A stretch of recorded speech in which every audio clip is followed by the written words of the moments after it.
Welcome to day 25 of a screenwriter's journey. We've hit the quarter century mark in terms of it's not taken me 25 years to write this, but this is a 25th day. I guess century is not really the right word. Centennial? That's not the right word either. Anyways, today looks like a pretty short day. I typically, not that anyone cares, but I've got you captive. I typically don't write for less than, I don't know, 20, 30 minutes. I mean, I never sit down and say, ooh, I've got 5 minutes, I'm going to work on the script.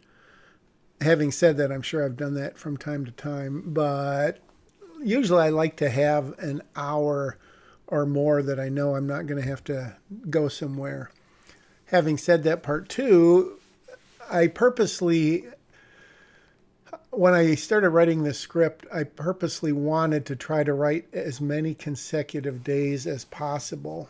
So on days where I work, I have an 8 to 5 job, and I usually leave about 7 or quarter after 7 to get there. Anyways, there were a few days where I would get up and do my whatever, and then like from 6:30 to 7, I would write just so I could have something that I knew would be that day's work. And then sometimes I'd work that night, as in work on the screenplay. But sometimes when I knew I couldn't, I would write in the morning. Sometimes I'd write at night, obviously for a lot longer stretches. My point is that while this was not consecutive days, strictly speaking, I think I averaged 5 days a week. Some weeks I probably did 7, but that's probably more than I normally do. Unfortunately, I've just, due to schedules, gotten to the just writing on the weekends. But this one I've tried to push out a little faster. With no further ado, let's see where we left off on day 24. So the bad guys, aka Salerno's people, have just killed a bunch of agents, and so now we've got our friend Noble, who is like the head FBI guy there. He is finding out where Paul is.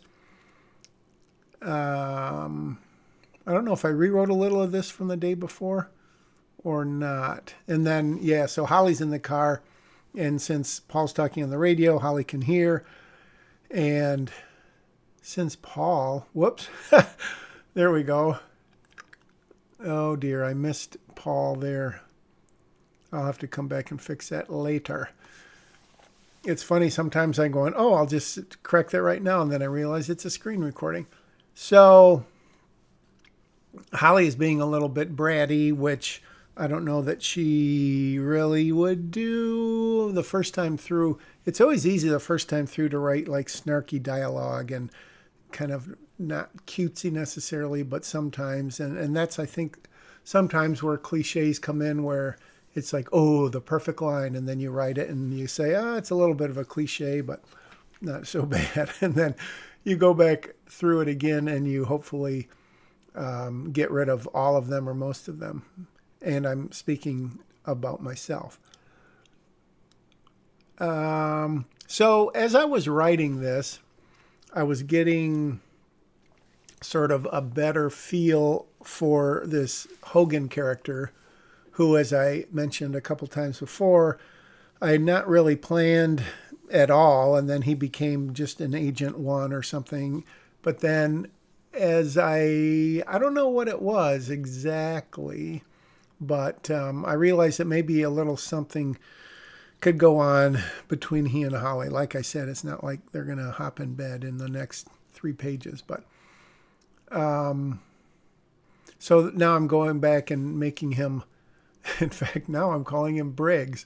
As you remember, if you saw the, the series with Danny Glover and Mel Gibson, he was Briggs, I think. Greggs or Briggs? Anyways, so I was playing with that, but I think I'm going to change the name back later. I guess the reason I did that is because I had Holly and then Hogan, just like I've got Lexi and Larry, which I don't know. It's funny, once you get married to a name, sort of, you say, oh, I can't really change it because he doesn't seem like a Joe or he doesn't seem like a Jose or whatever. But so now I've got Briggs. We'll see if that lasts. So they get done with a conversation, and Holly is basically saying, look, do you want to do something about it? Do you want to take charge, grow a pair, or do we want to slink back to your boss's office and just watch him keep screwing it up? I just noticed there, I'm not sure and it's always interesting to me where you break dialogue when someone is cutting them off versus trailing off, which I use the ... the ellipsis for. So like, I don't know what I trail off as ... as opposed to what are you? It was a trick question. So do you even use a question mark there for Briggs' line? Currently Briggs. Oh gosh. Okay. So I'm just reading this. She leans over, opens his door, shoves him out, and then she drives away. That was my initial idea. Do you like it? I thought at the time it seemed like it's something she might do. And then, well, I won't say what I thought in the future because that would ruin everything. I mean, she said, are you in or out? And then she says, you're out, which, again, kind of a good line, kind of a cutesy line, maybe a stupid line. All right, so Noble is not happy and is wondering, basically how quick can they get their backup plan there, which is to have air support. And then I started getting into this idea, and I didn't know how long it takes satellite imagery to get. I mean, how far away is it from real time? And I think I did a little research when I wrote down that 10 minutes.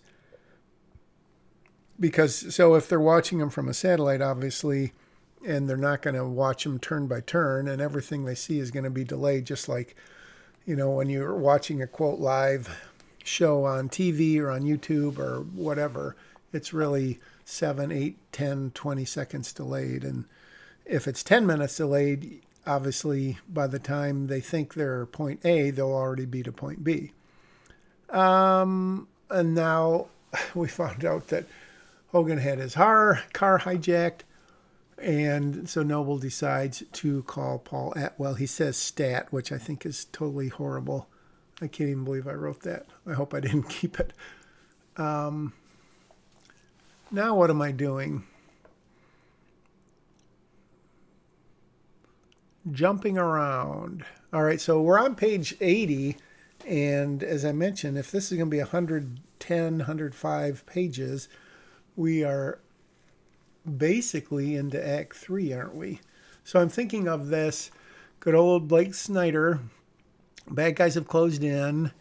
When they take the kids, when the agents get mowed down, is that all is lost? Probably not, because it doesn't have anything to do with Holly and the main story. Night of the Dark Soul. I don't think we've hit that yet. Or Dark Night? No, Night of the Dark Soul, which is like total depression. So hopefully Holly's going to come to a spot where she's really, really down. And I'm just thinking out loud because obviously I know how the script ends, and I don't know if I've really got that. Yikes. Let's keep a close eye on that. So, okay, they watch it on the phone. I got her number on the way up. That Gary giving that explanation, that's kind of lame. Whenever you have to explain something like that, it's not good, and usually it doesn't matter. I found that out on at least a couple of the previous movies I made where I thought I needed to explain something, and then people watch the film like the rough cut, and they say, well, why did you even bother doing that? What difference does it make to the story? And I realized it doesn't. So they're watching, Abby and Gary are watching, relaying to Holly what's going on. And so now Holly wants them to find out where the closest airport is. And Abby, having sort of done not really something similar, but she used the Google Maps the previous night to find the warehouse. So Holly figures she can certainly do that.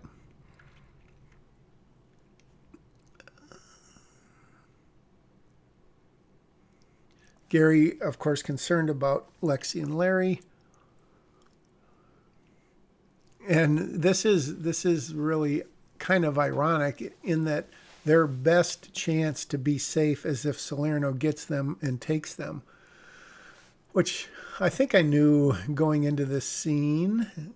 And yes, the screen is done. I'm done writing for the day. But so think about that for a minute and think of kind of the irony and I don't know, the catch-22. Maybe that's the same thing. Their best chance to be safe right now is if Salerno takes them to wherever he's going to, and they live in the lap of luxury for the rest of their lives.